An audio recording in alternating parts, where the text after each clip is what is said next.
Hai teman-teman, perkenalkan nama saya Vino Novelia. Saya dari kelas 10 IPS SMA Santo Ignatius Medan Johor. Nah, pada kesempatan kali ini, saya akan menjabarkan tentang apa itu laporan penelitian. Pada kesempatan ini, saya akan menggunakan media mind map sebagai pembelajarannya. Pada mind map kali ini, saya telah membagi 4 bagian besar tentang laporan penelitian. Yang pertama yaitu menyusun laporan penelitian.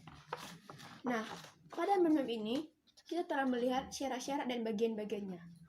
Syarat pertama dibuatnya laporan penelitian yaitu harus mengetahui tujuan dan untuk siapa laporan tersebut ditujukan.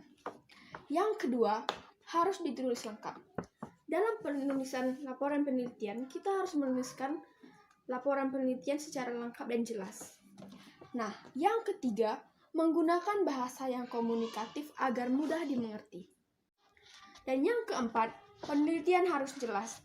Dalam menulis laporan penelitian, kita harus menuliskan laporan secara jelas agar pihak-pihak dapat meyakinkan tentang keaslian laporan penelitian yang kita tulis.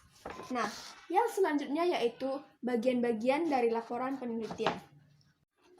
Pada penulisan laporan penelitian, kita juga harus mengikuti aturan penulisan ilmiah. Nah, bagian yang pertama yaitu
kedua yaitu menyusun laporan. Dalam menyusun laporan penelitian, kita harus menyusun secara sistematis agar mudah dimengerti.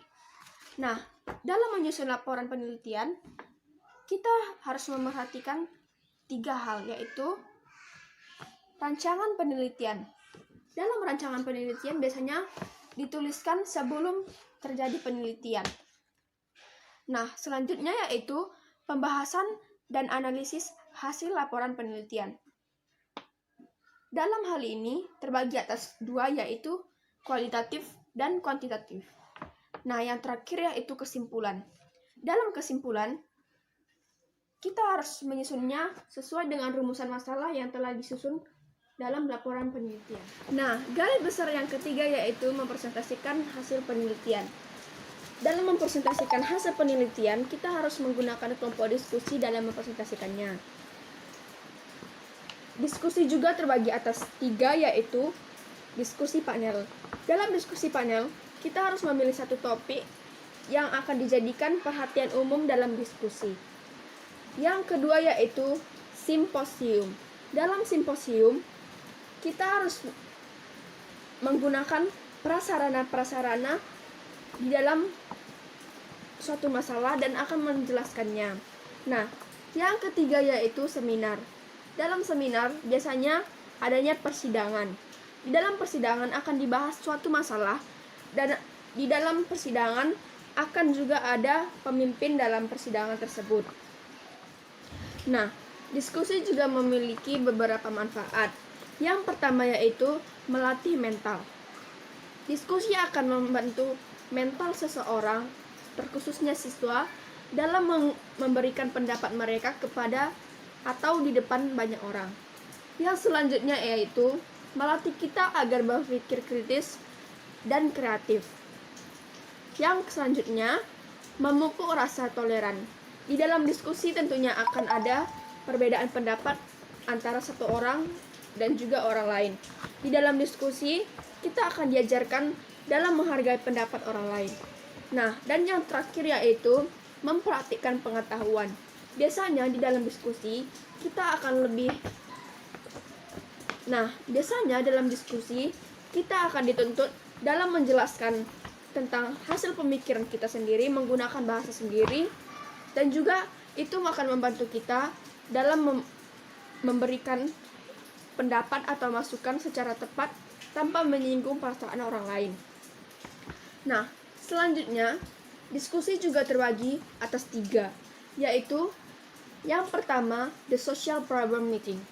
Dalam the social problem meeting, diskusi akan membahas tentang masalah-masalah sosial yang terjadi di lingkungan sosial maupun yang terjadi di luar. Nah, yang selanjutnya yaitu the open-ended meeting. Di dalam the open-ended meeting, kita akan membahas tentang masalah yang berhubungan dengan kehidupan pribadi kita atau pribadi orang lain yang terlibat dalam diskusi. Nah, yang selanjutnya dan yang terakhir yaitu the educational diagnosis meeting. Dalam meeting ini atau dalam diskusi ini, kita akan membahas tentang pelajaran-pelajaran seperti belajar kelompok dan lain-lainnya. Nah, di dalam diskusi juga ada tahapan-tahapannya. Tahapannya terbagi atas 2. Yang pertama yaitu persiapan. Di dalam persiapan, kita harus mengetahui dan menyusun tujuan dari diskusi kita. Kita juga harus mengetahui waktu yang kita miliki dalam diskusi agar jika diskusi yang kita lakukan tepat waktu, maka orang lain juga tidak akan terganggu seperti jikalau mereka memiliki jadwal lain. Nah, yang selanjutnya yaitu menjaga mental. Kita juga harus menjaga mental kita agar terus berani dan juga percaya diri dalam menyampaikan pendapat-pendapat. Nah, yang terakhir yaitu memeriksa lokasi. Kita juga harus memeriksa lokasi dalam diskusi. Kita harus memilih lokasi diskusi yang nyaman dan tentram agar diskusi dapat berjalan dengan baik. Nah, tahapan yang kedua yaitu tahapan pelaksanaan. Nah, garis besar yang terakhir yaitu publikasi laporan. Laporan penelitian akan dipublikasi apabila laporan penelitian sudah disetujui oleh pihak-pihak. Di dalam publikasi laporan juga terbagi atas dua, yaitu peer reviewed atau kajian laporan penelitian yang dikaji sebelum dipublikasi. Di dalam bagian ini, laporan penelitian akan dikaji dahulu sebelum akhirnya dipublikasi kepada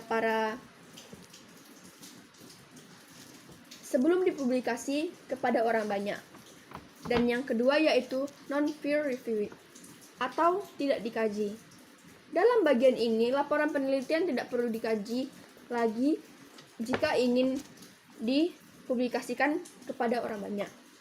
Nah, yang selanjutnya yaitu media. Dalam media, ada dua media yang akan digunakan dalam mempublikasikan laporan penelitian, yaitu media cetak dan media elektronik. Tentu saja kita mengetahui apa saja media cetak dan media elektroniknya. Seperti media cetaknya yaitu seperti koran, majalah, dan lain-lainnya. Dan media elektronik seperti handphone atau laptop. Selanjutnya yaitu etika. Dalam mempublikasikan laporan penelitian, ada 3 etika yang harus kita jaga dalam mempublikasikannya. Yang pertama yaitu menjaga privasi. Di dalam mempublikasikan laporan, kita juga harus menjaga privasi seseorang.